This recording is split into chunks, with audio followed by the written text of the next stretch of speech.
The great hall of the Galactic Council trembled as Empress collapsed to her knees. Her crystalline skin, once a brilliant shade of azure that commanded respect across 1,000 star systems, now flickered pale and dim like a dying star. The golden crown that had adorned her head for 3 centuries clattered against the marble floor, its precious gems scattering like tears. Stood at the back of the assembly, his weathered hands gripping the rail so tightly his knuckles turned white. He watched in horror as delegates from dozens of worlds turned their backs on the woman who had once been the most powerful ruler in the galaxy. They pulled their flowing robes closer and whispered among themselves. The rocky-skinned simply walked away, their heavy footsteps echoing through the silence. Even the peaceful, known for their compassion, averted their large, gentle eyes. "Traitor," someone hissed from the crowd. "She has brought shame upon us all," declared Ambassador of the Hegemony, his serpentine form coiling with disgust. "The Empress has allied with our greatest enemies. She has sold out the very people she swore to protect." Pushed through the crowd, his military boots clicking against the polished stone. At 62 years old, he had fought in more wars than most beings had seen seasons. His gray beard was neatly trimmed, and scars crisscrossed his weathered face like a map of old battles. The other delegates stepped aside as he approached, not out of respect, but from the quiet intensity that surrounded him like an invisible shield. "What proof do you have?" demanded, his voice cutting through the accusations like a blade. Ambassador's golden eyes narrowed. "Human, you forget your place. Your species has only been part of this council for 50 years. You know nothing of our history with the Shadow Collective." "I know enough," replied, dropping to one knee beside the fallen Empress. Up close, he could see the exhaustion etched into every line of her face. Her breathing was shallow, and her normally bright eyes had dulled to a pale silver. "I know that Empress saved my world when the plague ships came. I know she sent her own fleet to defend Earth when no one else would." The Empress looked up at him with surprise. In all the chaos, in all the betrayal, she had forgotten that there might still be one voice willing to speak for her. She whispered, her voice like wind chimes in a gentle breeze. "You should leave. They will turn on you too." "Let them try," said firmly. He stood and faced the assembled delegates, his stance that of a soldier ready for battle. "Where I come from, we don't abandon our friends when things get tough." Ambassador of the Titanium world stepped forward, his massive frame casting a shadow over both and the Empress. "You call her friend? This creature has made secret deals with the Shadow Collective. They are the ones who destroyed the outer colonies. They are the ones who enslaved the mining worlds. And now we discover she has been feeding them information all along." "Show me the evidence," challenged. The chamber filled with murmurs and gasps. No one had dared question the accusations so directly. The truth was, the evidence was thin. Intercepted communications that could have been faked. Financial records that showed suspicious transactions but nothing concrete. In their fear and anger over recent attacks by the mysterious Shadow Collective, the Council had been quick to find someone to blame. "The evidence will be presented in due time," replied smoothly. "For now, it is enough that the Council has voted. Of the Crystal Worlds is stripped of her title and will be exiled to the prison planet of Iran." The Empress struggled to stand, her legs shaking with the effort. Immediately moved to support her, wrapping one strong arm around her waist. She was taller than him by nearly a foot, but in that moment she seemed fragile as glass. "I have served this council faithfully for 3 centuries, she said, her voice growing stronger with each word.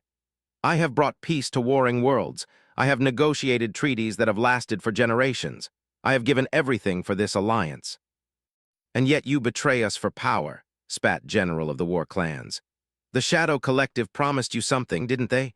Perhaps they offered you dominion over worlds that weren't yours to rule." "I never betrayed anyone," said, her voice ringing with truth that anyone who truly listened could hear. "The communications you claim to have intercepted are forgeries. The financial records have been altered. Someone wants you to believe I am guilty." But the assembly was beyond reason. Fear had taken hold, and they needed someone to blame for their recent losses. The Shadow Collective had struck quickly and efficiently, taking 3 major colonies in as many weeks. Their technology was unlike anything the galaxy had seen, their ships able to appear and disappear like ghosts. In their desperation for answers, the Council had latched onto the first explanation that presented itself. "Help the Empress stand.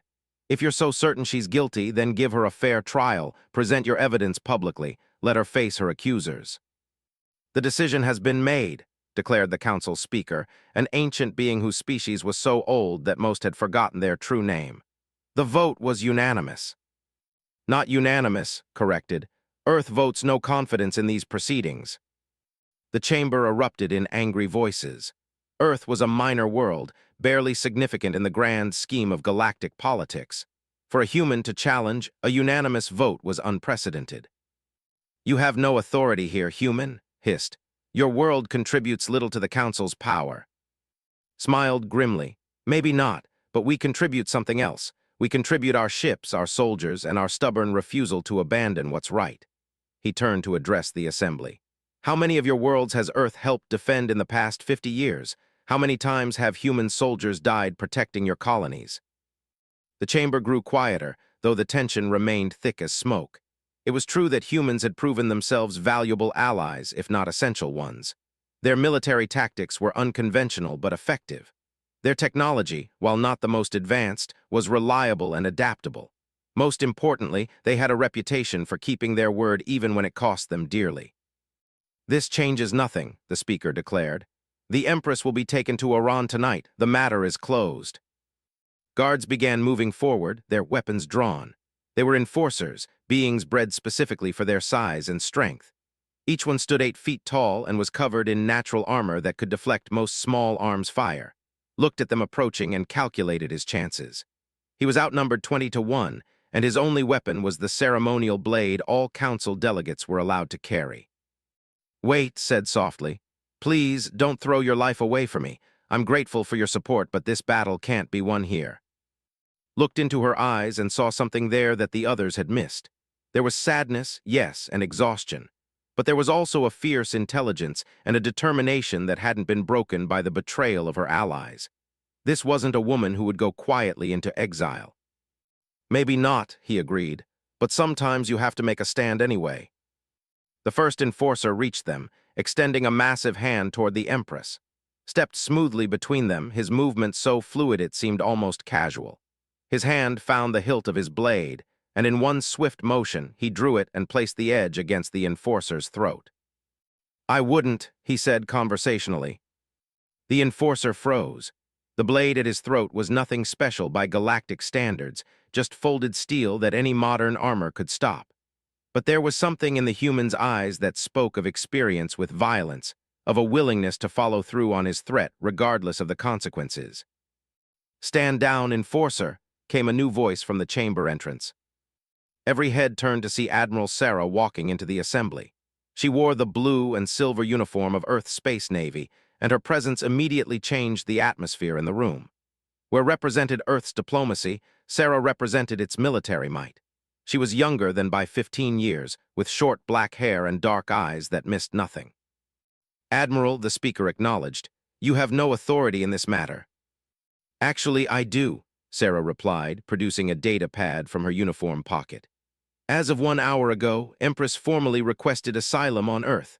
As a sovereign member of the Galactic Council, Earth has the right to grant that request." The chamber erupted in chaos. Delegates shouted over each other in a dozen different languages. The legal implications were staggering. If Earth granted asylum to the Empress, it would create a diplomatic crisis unlike anything the galaxy had seen in centuries. His voice cut through the noise like a laser. "You cannot be serious. Earth cannot harbor a known traitor." "Known by whom?" Sarah asked pointedly. "I've reviewed the evidence against the Empress, and frankly, I've seen more convincing cases built against shoplifters." She gestured to her brother. "Step back, let's handle this properly." But didn't move. The enforcer was still frozen with a blade at his throat, and 20 more guards were moving to surround them.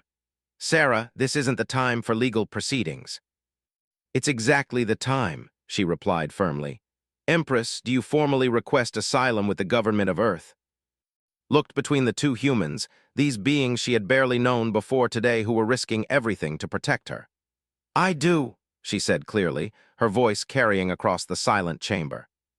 "Then by the authority vested in me by the Earth Defense Council and recognized under Article 7 of the Galactic Charter, I grant you that asylum." Sarah turned to face the assembly. "The Empress is now under Earth's protection. Any attempt to take her by force will be considered an act of war." The silence that followed was deafening. No one moved. No one even seemed to breathe. The implications of what had just happened were staggering.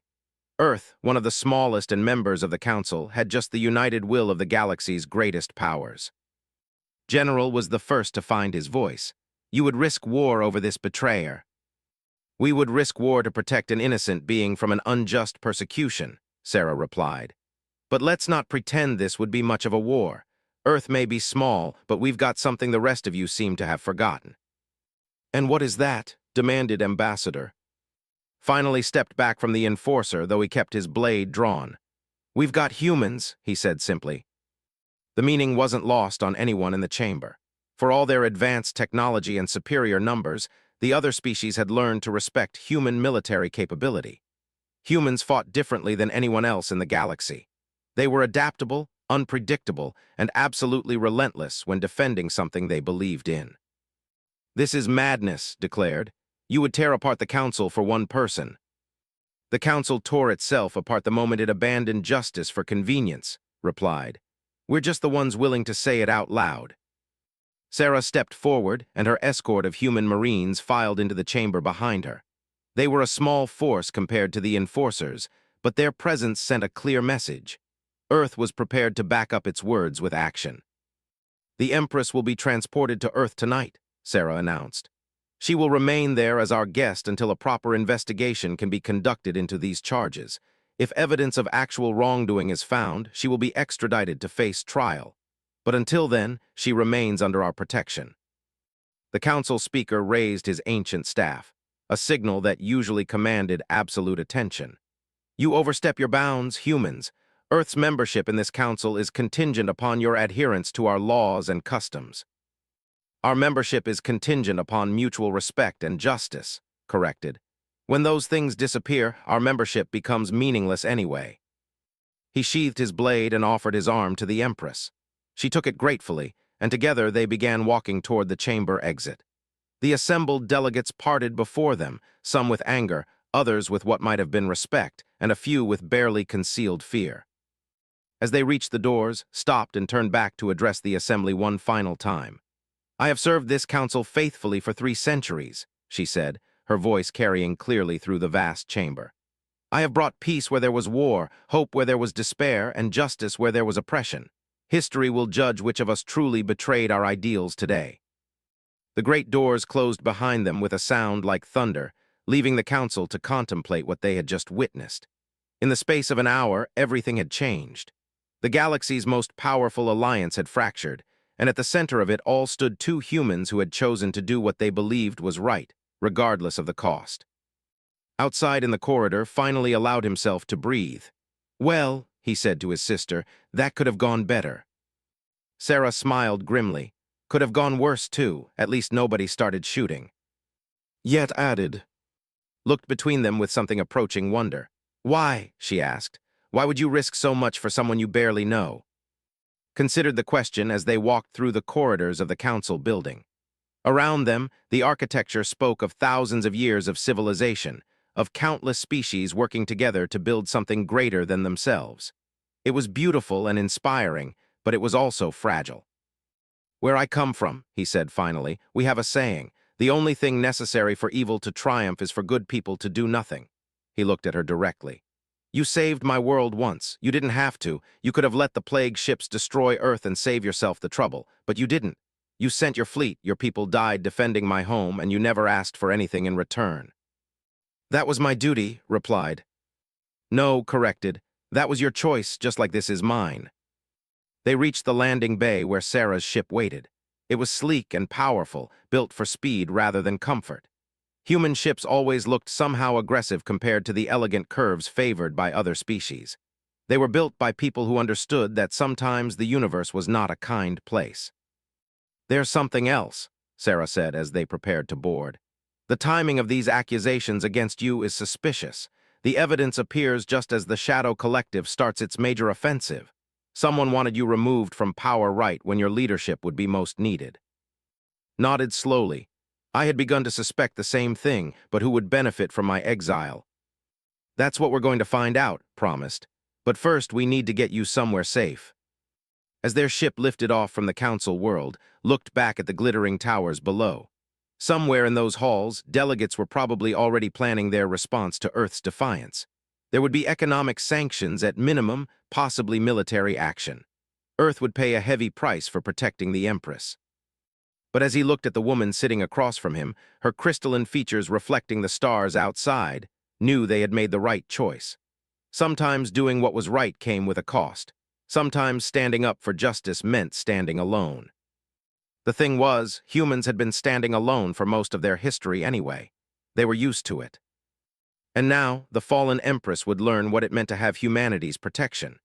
She would learn what it meant to have allies who valued loyalty over politics, who chose justice over convenience, and who would fight impossible odds simply because it was the right thing to do. The real test was just beginning. 3 weeks had passed since the dramatic confrontation at the Galactic Council, and Earth found itself more isolated than it had been since first contact 50 years ago. Trade routes that had brought prosperity to human colonies were suddenly closed.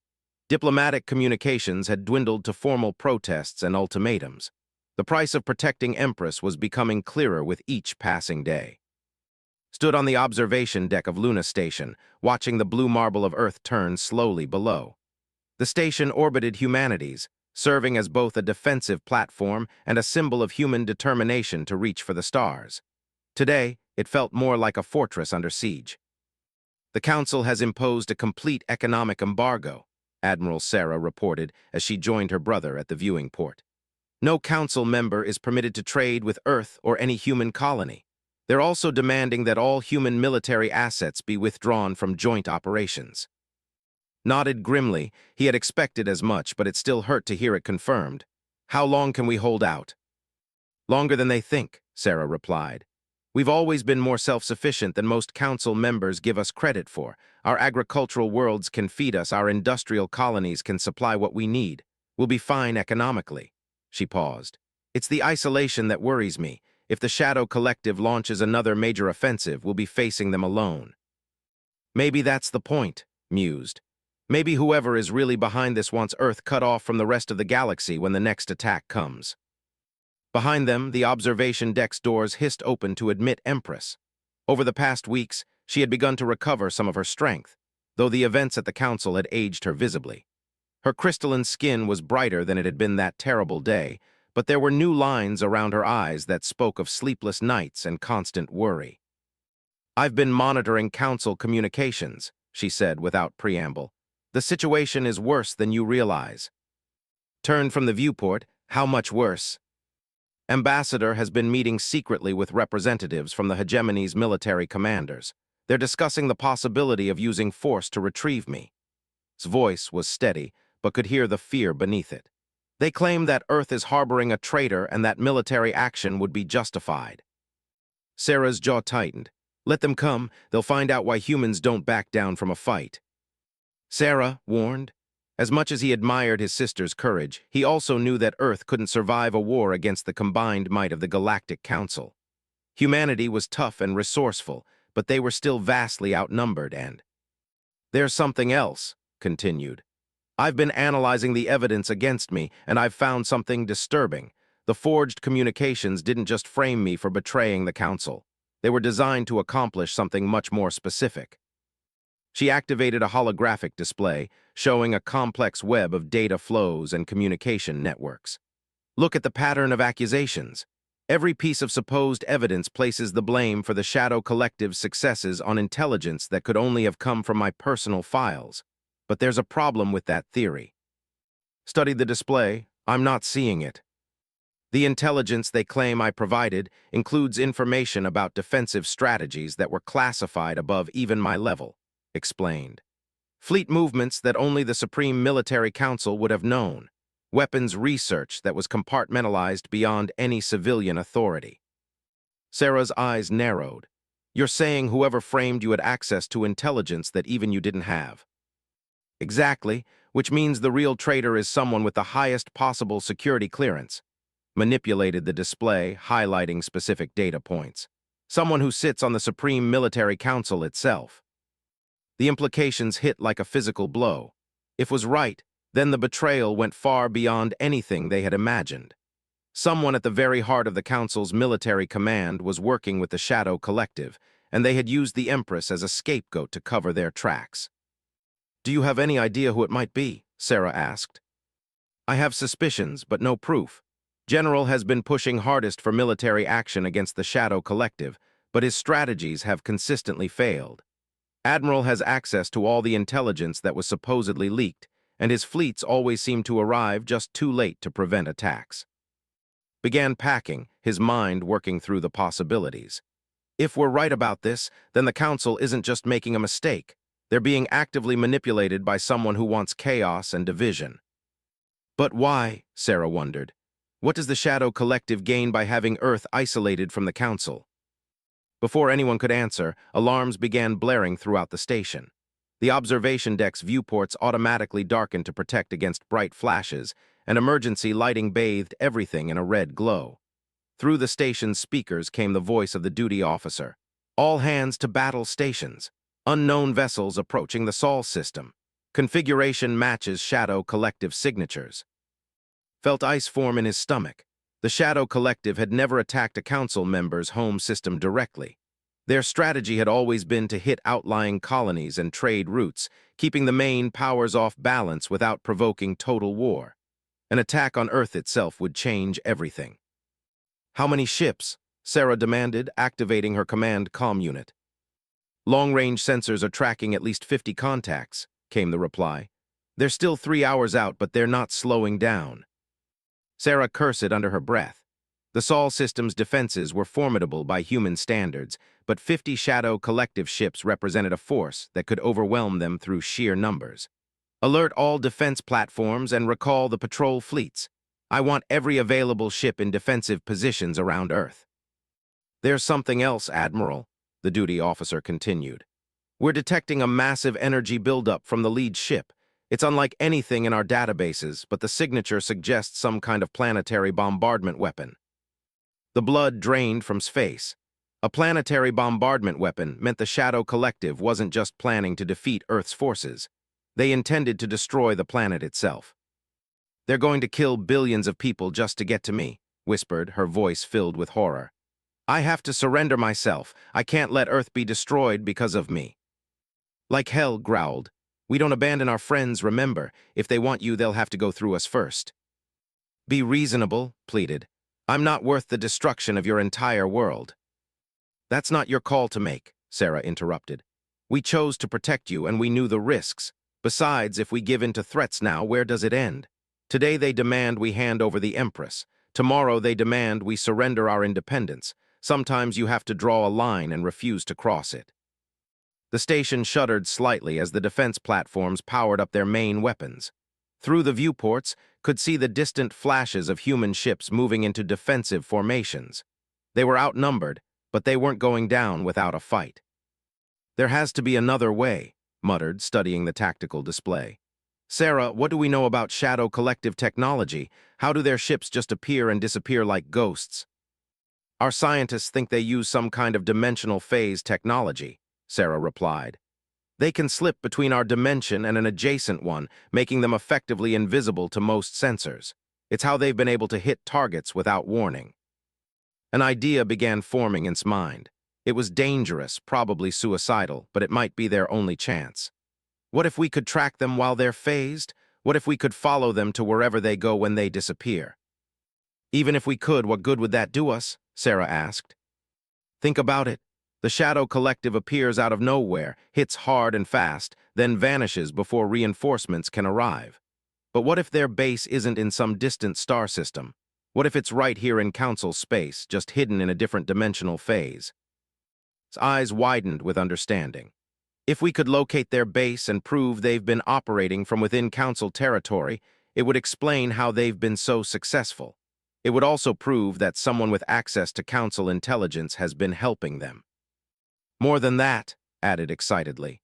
"If we can find physical evidence of who's been collaborating with them, we can clear your name and expose the real traitor." Sarah shook her head. "It's a nice theory, but we don't have the technology to track phase-shifted objects. And even if we did, we've got 50 enemy ships about to attack Earth. This isn't the time for reconnaissance missions." "Maybe it's exactly the time," countered.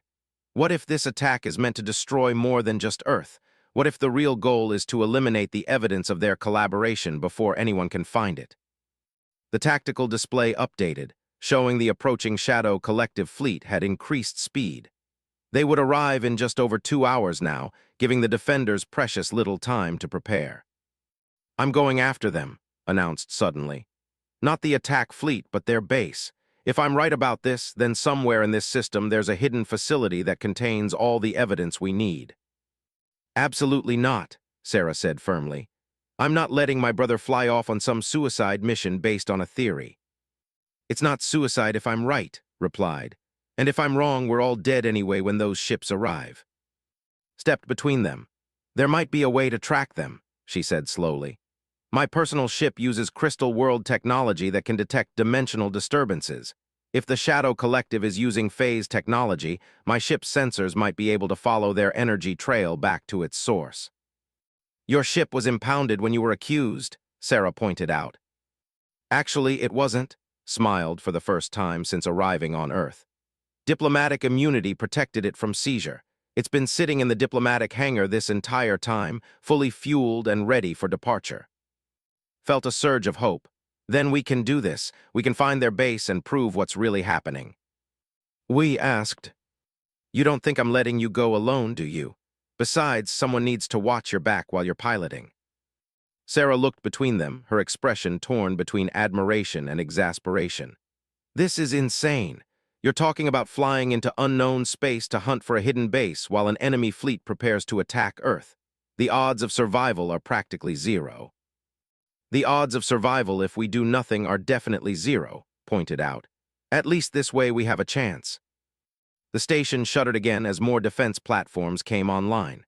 Through the speakers, they could hear the constant chatter of military communications as Earth's forces prepared for the battle of their lives. Every ship that could fly was being pressed into service, from massive dreadnoughts to converted cargo haulers. It would be a desperate fight, but it would be a fight nonetheless. "If you're going to do this, you need to go now," Sarah said finally. "Once the shooting starts, I won't be able to spare any ships to cover your departure." Hugged his sister tightly. "Keep Earth safe while we're gone." "Keep yourself safe while you're out there," she replied.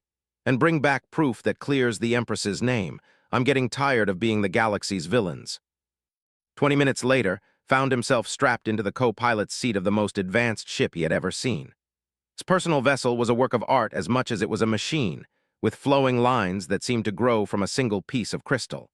The interior was spacious despite the ship's compact exterior, filled with displays and controls that responded to the Empress's touch like living things. "Are you sure about this?" asked as she guided the ship away from Luna Station. "Once we leave Earth's defensive perimeter, we'll be on our own." Watch the blue planet fall away behind them, possibly for the last time. "I'm sure. Besides, it's not like we have a choice. If we don't find evidence of who's really behind this, Earth gets destroyed and you spend the rest of your life as a fugitive.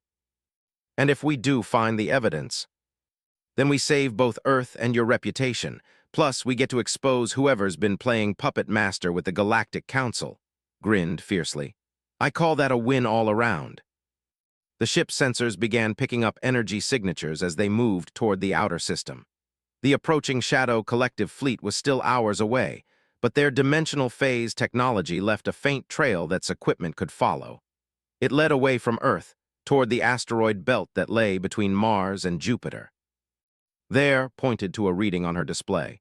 "The phase disturbance is strongest in that direction. If they have a hidden base, it's somewhere in the asteroid field." Nodded, checking the ship's weapon systems. They weren't heavily armed, but they had enough firepower to defend themselves if necessary. "Let's go find some truth." As they accelerated toward the asteroid belt, neither of them noticed the small ship that detached itself from Luna Station and began following at a discreet distance. Someone else was very interested in what they might find, and they were determined to make sure certain secrets remained hidden. The asteroid belt stretched endlessly before them, a chaotic dance of rock and ice that had fascinated astronomers since humans first looked up at the stars, but had no eye for its beauty today. His attention was fixed on the sensor readings that showed increasingly strong dimensional disturbances hidden among the tumbling stones. "The phase energy is getting stronger," reported, her crystalline fingers dancing across the ship's controls. Whatever we're looking for, it's close. Studied the tactical display, noting how the asteroids in this region seem to follow unusual orbital patterns. Those rocks aren't moving naturally. Something's affecting their gravitational fields. You're right, confirmed, her voice tight with concentration. There's a massive object hidden in phase space, right in the middle of that cluster. It's at least the size of a small moon. A space station that large could house thousands of ships, serve as a manufacturing base, even support a small city. If the Shadow Collective had built something like that in Council space without being detected, it explained how they had been able to launch such coordinated attacks across the galaxy. Can you bring us out of phase near the station without being detected? Asked. I can try.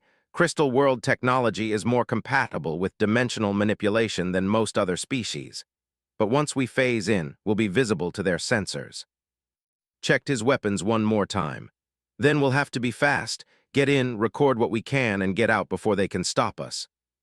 His hands moved in a complex pattern across her controls, and the ship began to vibrate with a harmonic frequency that seemed to resonate through his bones. The stars outside shifted and blurred as they slipped between dimensions, entering the same phase space where the Shadow Collective hid their base. What they found there took's breath away. The hidden station was enormous, a sprawling complex of docking bays, manufacturing facilities, and habitat modules that rivaled anything the Council had built. Hundreds of Shadow Collective ships moved in and out of the complex like insects around a hive. But what shocked most was what he saw docked at the station's main port. Those are Council ships, he breathed. Indeed, mixed among the sleek black vessels of the Shadow Collective were ships bearing the markings of the hegemony, the war clans, even the peaceful. This wasn't just a hidden base. It was a meeting place where supposedly loyal Council members came to collaborate with the galaxy's greatest enemy. Look at the command section, whispered, horror creeping into her voice. Followed her gaze and felt his blood turn to ice. Docked at the station's most prestigious berth was a massive dreadnought bearing the personal insignia of General himself. The leader of the war clans, one of the most vocal opponents of the Shadow Collective, was here meeting with them in secret. We need to record everything, said urgently. This proves the conspiracy goes to the very top of the Council's military command. Was already working, her ship's sensors capturing detailed scans of the station and every vessel docked there. But as they watched, alarms began blaring across the hidden complex. Their presence had been detected. Multiple ships launching, reported, her voice tight with concentration. They're trying to surround us. The first energy blasts lit up the space around them as Shadow Collective fighters poured out of the station's launch bays. Grabbed the ship's defensive controls, activating shields and point defense systems as threw their vessel into a desperate evasive pattern. Can you get us back to normal space? Shouted over the sound of weapons fire striking their shields. Not while we're under attack. I need time to calculate the phase transition, and they're not giving it to me. More fighters joined the pursuit, their black hulls nearly invisible against the void. These weren't the crude raiders that usually flew for criminal organizations.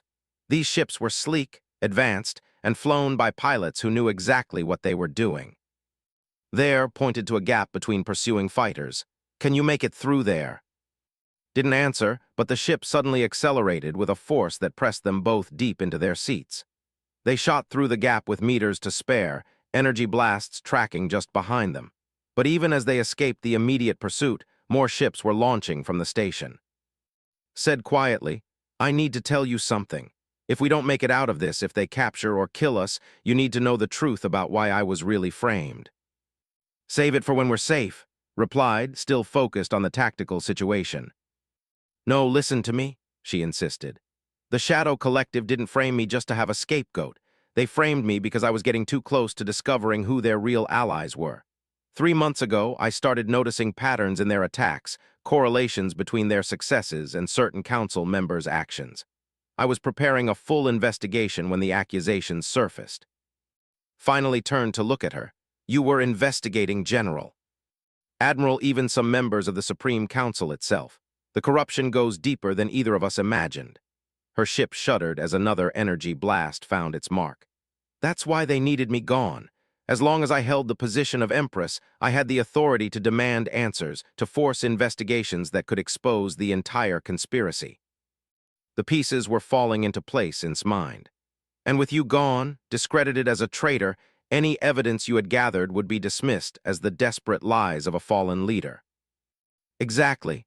But now we have proof of their base, recordings of council ships collaborating with the enemy. If we can get this information back to Earth, we can expose the truth. A new alarm sounded as their ship's long-range sensors detected something that made his heart sink. The Shadow collective fleet that had been approaching Earth had changed course. They were heading directly for the asteroid belt, directly for their position.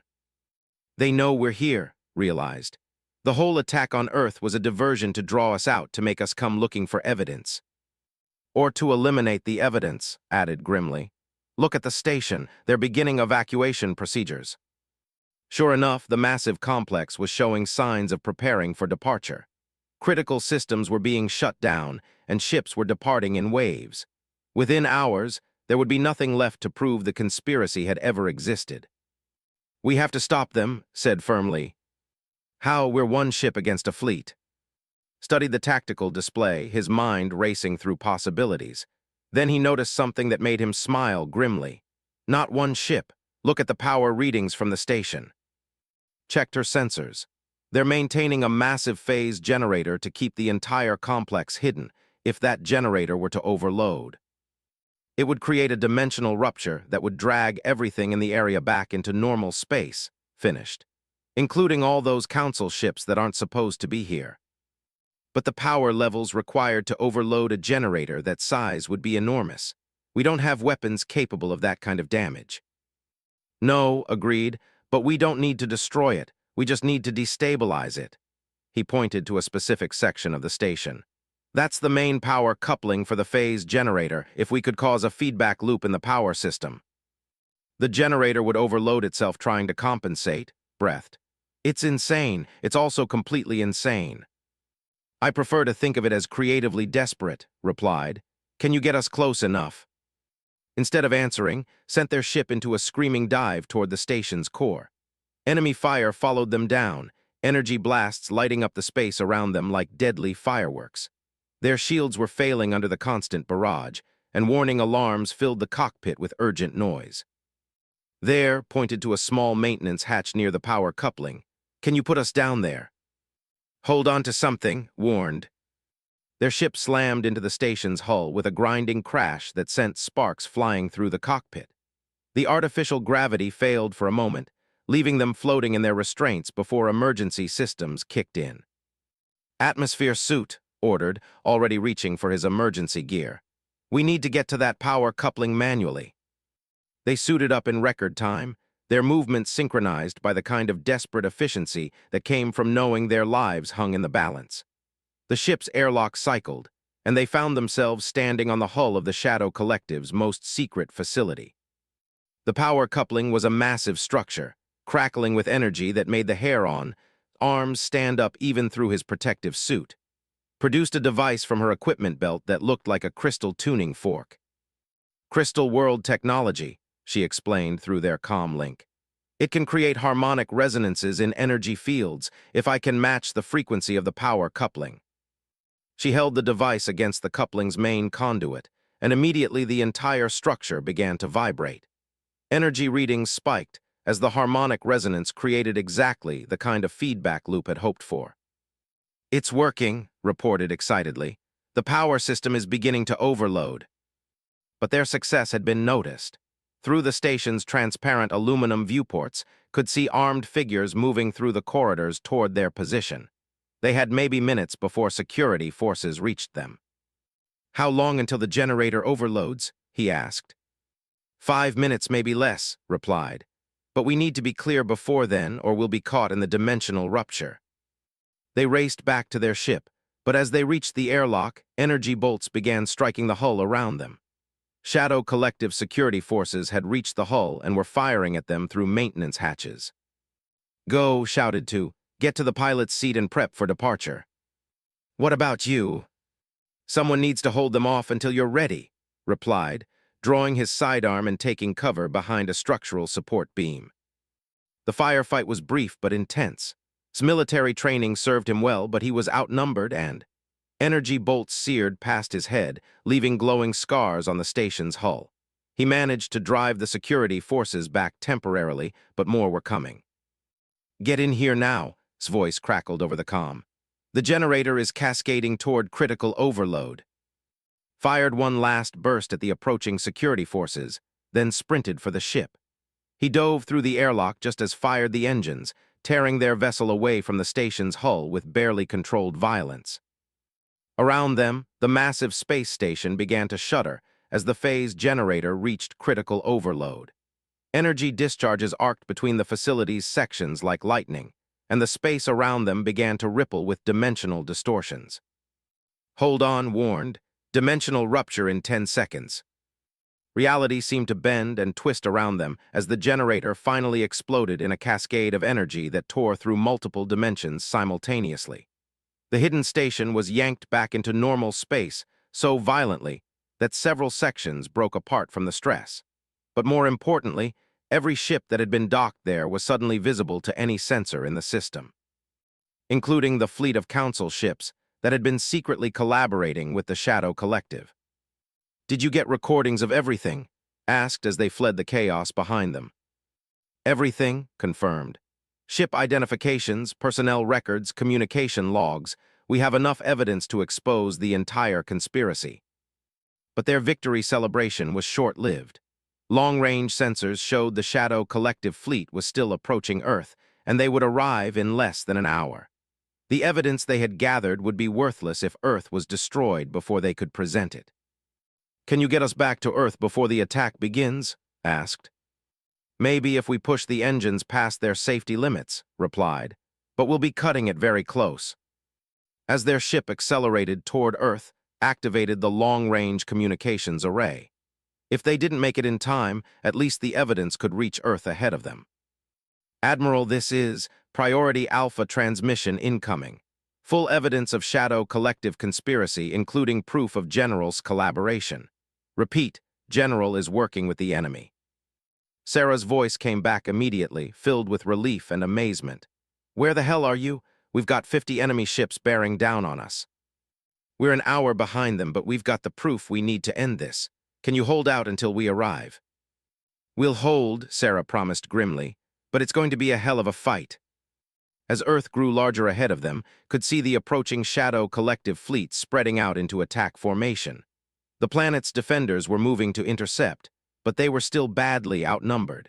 The next hour would determine the fate of both Earth and the Galactic Council itself. Said quietly as they raced toward the battle that awaited them. "Yes. Thank you for trusting us, for believing that humans would do the right thing even when it cost us everything." She looked at him with those silver eyes that had seen 3 centuries of galactic politics and smiled. "Thank you for proving that some things are still worth fighting for, no matter what the odds." Behind them, the wreckage of the Shadow Collective's secret base drifted in the asteroid belt, its secrets finally exposed to the light of distant stars. Ahead of them, the battle for Earth was about to begin. And somewhere between them and their destination, the future of human-alien relations hung in the balance. The real test of human character was still to come. But they had passed the first test simply by refusing to abandon a friend when everyone else had turned their backs. Now they would learn if that friendship had been worth the price they were about to pay. As the first energy beams began to light up the space around Earth, prepared to find out what it truly meant to stand with humanity when the entire galaxy stood against them. The fallen Empress beside him had learned that sometimes the smallest voices could speak the loudest truths. And somewhere in the chaos of battle that was about to engulf the Sol system, both species would discover that the strongest bonds were forged not in times of peace and prosperity, but in the crucible of desperate struggle against impossible odds. The story of how humanity earned its reputation among the stars was about to be written in fire and starlight above the blue world that had given birth to a species too stubborn to know when they were beaten.